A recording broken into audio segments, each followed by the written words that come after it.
Hiram must have sealed the door. He spooks easy.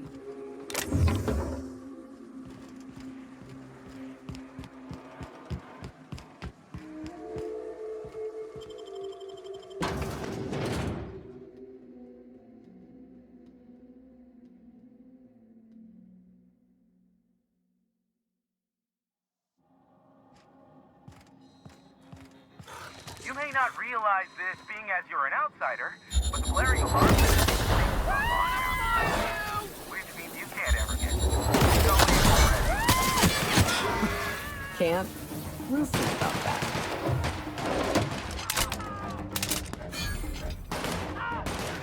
Don't mess with us.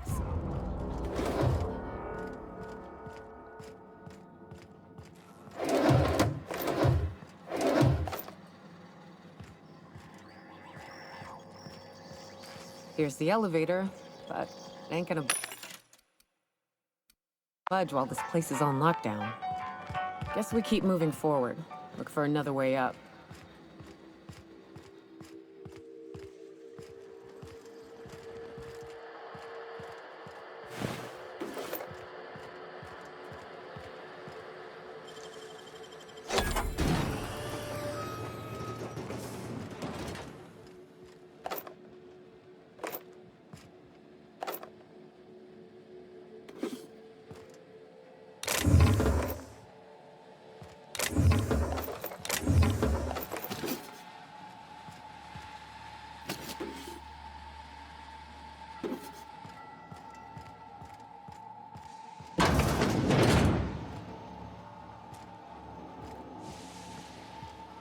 You out there, whoever you are, yes, I can see you.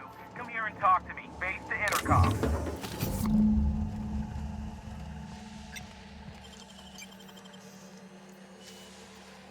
Nicely done.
I can't tell if you're brave or simply touched in the head. What in the galaxy are you doing sniffing around my station? Unless you are, in fact, trying to suicide by Marauder? And you, Nyoka, what are you doing lugging a stranger into my station? You could use the socialization, you son of a bitch. Also, she hired me. To what purpose? I happen to have some significant problems I am dealing with right now. Marauders, running out of purpleberry wine 3 days ago, not being able to bloody broadcast. No. We'll deal with information-related business later. As I said, there are bigger problems threatening my life and livelihood at this very moment. The Marauders want me dead. And since my hired hands have clearly turned idle, it appears I need you to clear out the threat. As my newest contractor, you may call me the Broker. Or we can call you Hiram, on account of that's your damn name, and doubly on the account of the Broker being a dumbass alternative. What? Everyone calls me that, aside from you. You're here, and you're armed, aren't you? The feed's gone grainy, but it looks like you're packing deadly force. I know Nyoka is, for sure. I I barricaded the broadcast center, but I can only hold out for so long. Clear the Marauders out, and I'll pay you double the going rate. They destroy the transmission equipment, and I'll be out of business. The elevator and doors to the second floor are back online. Hurry before I have to lock them down again. Too many, considering I hired a bunch of no-good mercs to keep them out in the first place. Already, they've caused considerable damage to the station's property. If they take down the broadcast equipment, I'll be out of a job, permanently. Aside from the bits I'll be paying you, you said you wanted something from me. Something information-related. I'll give it to you, in person, once I'm safe.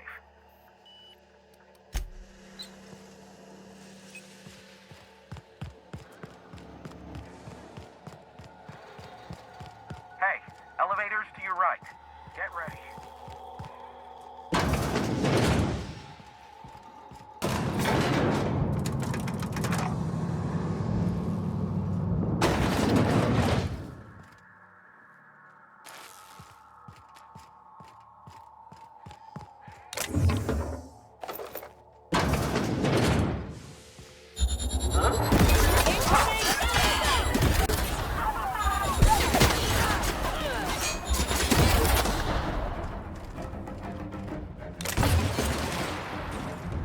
We did it!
That's the last of them, I think.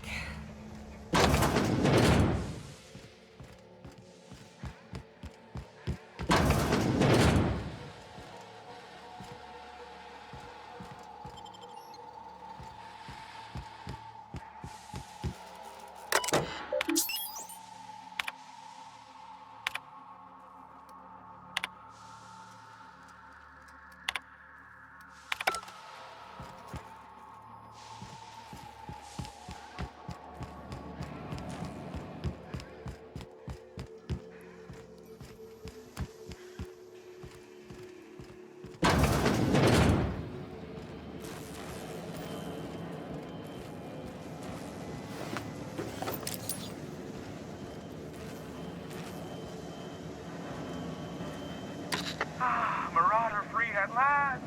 I'll get the door. You'll hurry on it.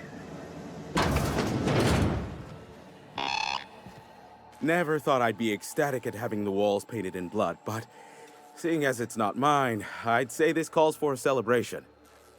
My compliments on your improvised utilization of the fire suppressant system. I would expect nothing less from one of Nyoka's associates. As usual, I'll take that as a compliment. Of course. This ought to square our debt. One hefty payment for a highly valued service rendered. But, I admit, I do wonder why Nyoka has brought you to me. Allow me to pose my question in another manner. Why, in the nebula, are you here?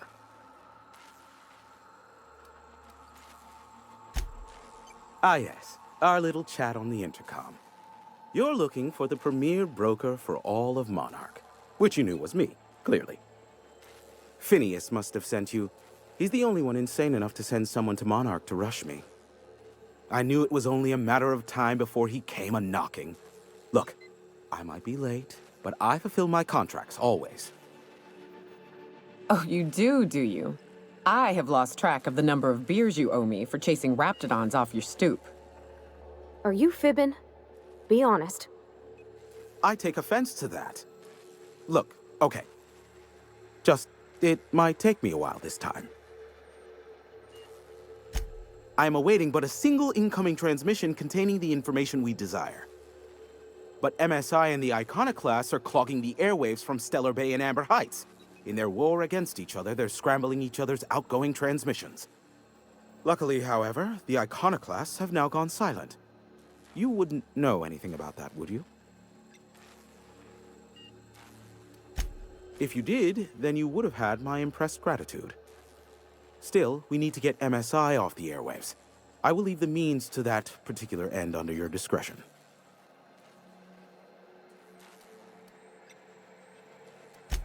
The bandwidth! There's too much blasted background noise. Nothing gets through but their local broadcasts. Which of course has inadvertently affected the incoming port and my livelihood.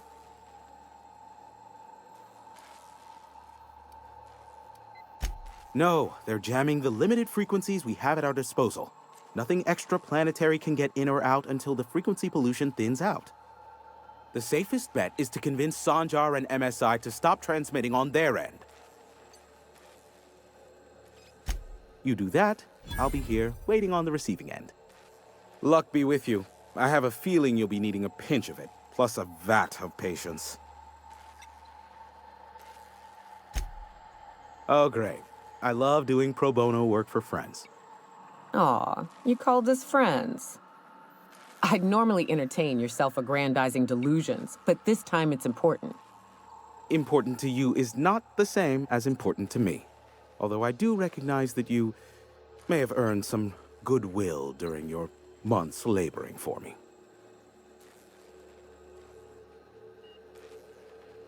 Tug on my heartstrings, why don't you? Look, I'll do what I can, all right? Rebecca Hodges and Anders Wadsworth. They took a UDL contract back when Monarch went to shit, and I need to find them. I believe them to be on Terra 2. If UDL hired 2 hunters back then, it would have been for creature clearing purposes round one of their Spacer's Choice outposts. These are the coordinates for the outpost under the last UDL contract. Now scram. And, good luck.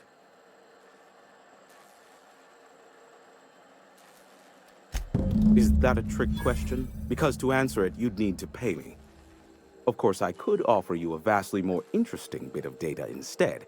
Try me. Ask me anything you'd like. I'll even offer it for free. We'll call it an exchange for your help with the broadcasts. Ask me what you will.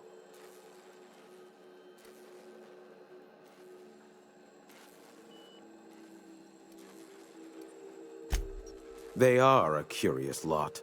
Insufferable. And short-sighted, too. What else do you wish to know? Sanjar's not actually at fault for his past performance reviews, but he can keep hunting for loopholes to get back on the board for the next century. He'll never be reinstated. Not in his lifetime. For Nebula's sake, even with the loophole I gave him, he's only in charge of MSI because every other exec died during the massacre at Amber Heights. I gave Sanjar and Graham legal information that would allow MSI to own Terra 1, once the other corporations had abandoned the planet. The execs had their concerns, but before the matter could be resolved, pirates raided their homes in the night.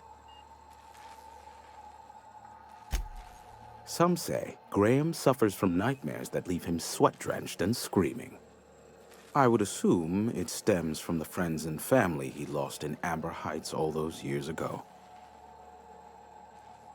You mean between MSI, the Iconoclasts, and myself?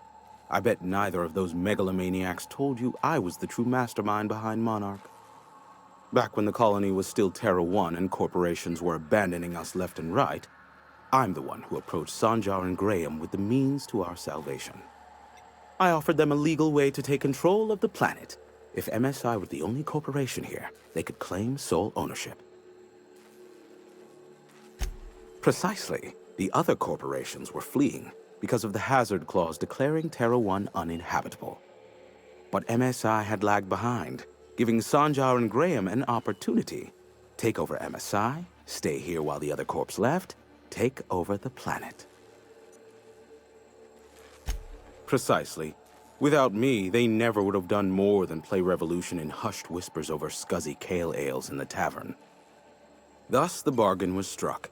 They could run MSI while I would operate Devil's Peak Station. Unfortunately, relations have soured over time. Competing ideologies. Graham believes Sanjar has become corrupted by the corporate lifestyle, that he is now similar to the original corporate executives they sought to reform. And Sanjar has learned the hard way that Graham is quite morally gray. Luckily for you, I am a veritable font of information. Not much, admittedly. Phineas has been in hiding for the past 35 years. He got in touch with Nyoka first, who I use as a physical go-between. The rest is history. As far as what's between us, I mean. Outside of that, well, that's a Raptidon of another color. I do know this much. There is a sharper side to the good scientist than you'd expect. If allegations are to be believed, the experiments he conducts for the greater good are in fact treasonous and for self-gain. I am not convinced as to the validity of these allegations, considering the source, but I am also not unconvinced either. Luckily for you, I am a veritable font of information. What? No. Why would I go out of my way to intercept messages from Earth? There's no market for them. No buyer means it's not worth my time. Now, if you wanted me to intercept a certain one, that might be worth it for the right price. There are so many members. Do specify. If you try to cite me on this, I will deny. Do you understand?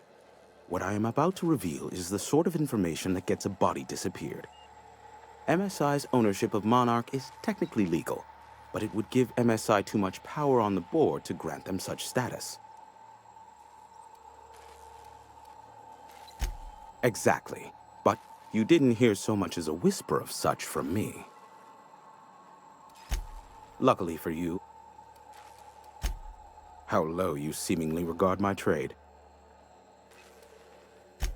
Be a doll and shoot any marauders you spot on the way down.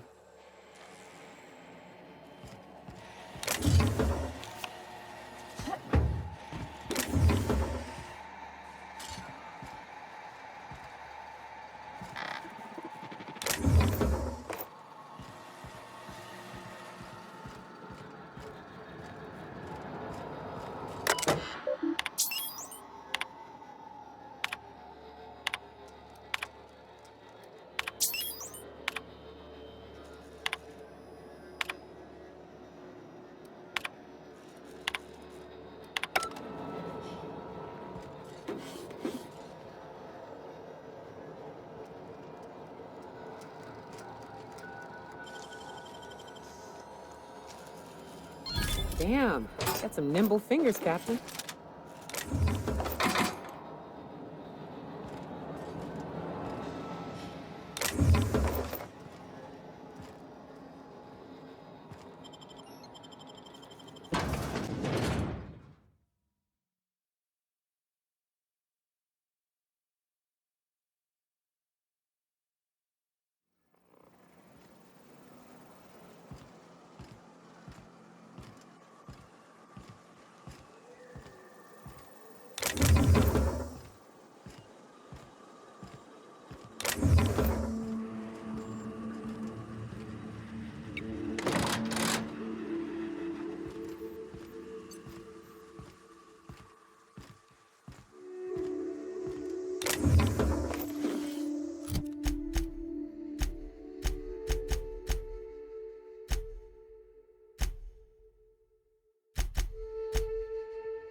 Be careful with your new friends in Amber Heights. They're not the most reliable types. Anyway, what can I do for you? You're just as rigid as the old executive committee. Why, we've hardly been able to get a clear message out until recently. When Graham finally shut up. It isn't easy keeping a town like Stellar Bay afloat, especially without the board's backing. We need that frequency to reach our trading partners. Indeed. That's why it's imperative that MSI be reinstated onto the board. If we can find proof that one of the companies on the board is also active on Monarch, that'll give me all the leverage I need. I knew you'd understand.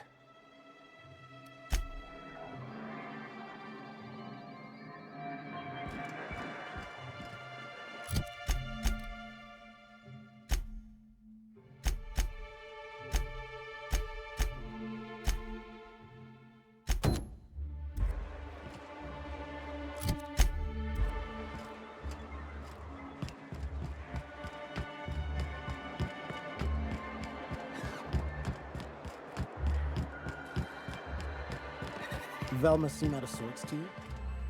She's always cranky. No, I mean, more than usual. What do you know?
Inside voices.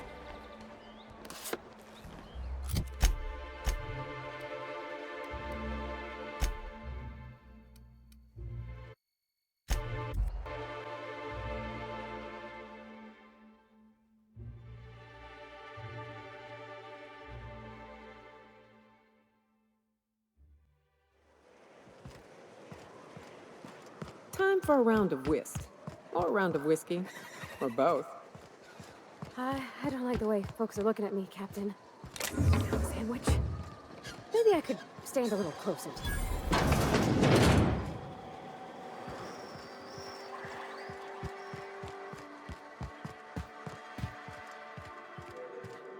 You seen Arthur today? Man, last time I saw him was, stars. I can't remember. Days. You don't think...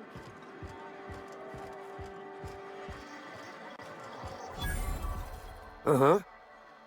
You blind, little bird? Or can you not see I'm busy?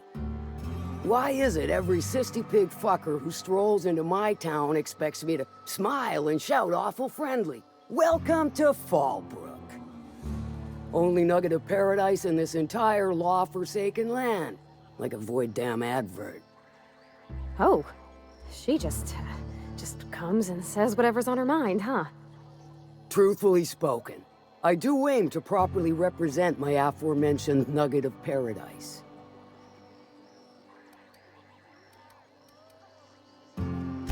You know, I ain't heard that one before. Suppose I'll have to work harder to show you just what makes our town shine. But first, I'll need to know what brings you, stranger. Well, I'm half listening.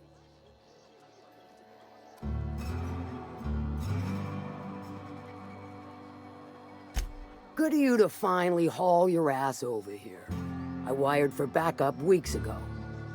Got something that's gonna require special extraction from Cascadia.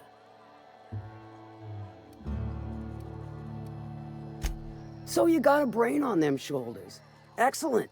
Makes my life a world easier. To extract the gas, you'll need to siphon it from the lab in Cascadia into one of your ship's fuel tanks. Totally safe. I do like your gumption, but let's not be hasty. To get to the gas, you'll need to navigate through the town, which is overrun by marauders. The lab itself has become an infested nest, crawling with mantis. You gotta fight through or figure out some other way to exterminate them. Maybe the ventilation system?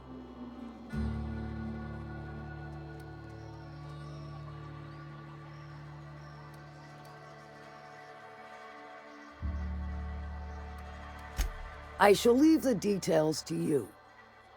Now, after you clear the mantis nest and reach the storage room, all that's left is to get the gas flowing into the fuel system. The task will require someone with technical skills, or you could force it through with a plasma overload. Don't recommend that option, though, unless you want to get dead.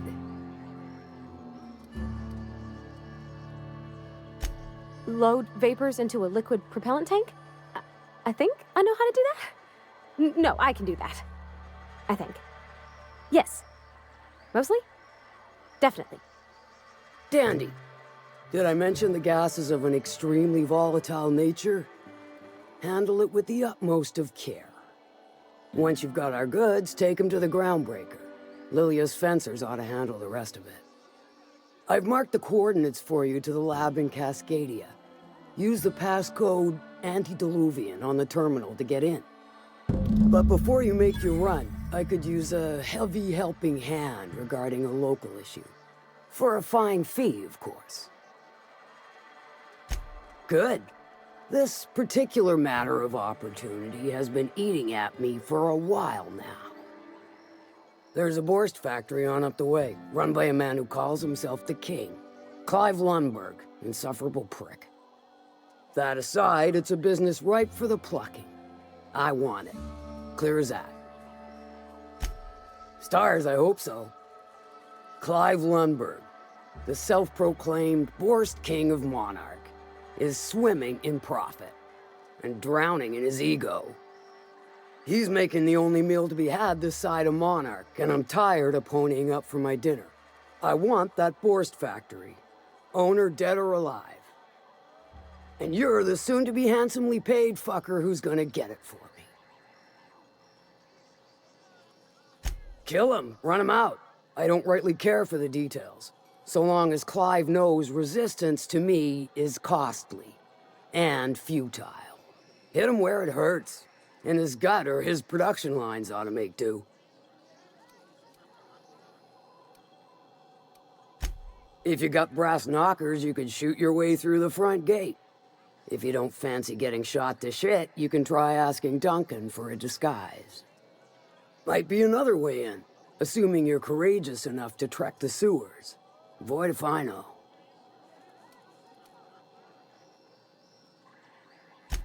Then I'd say you might care to poison the cystypigs, doctor a few financial records, or throw a wrench in the canning machinery.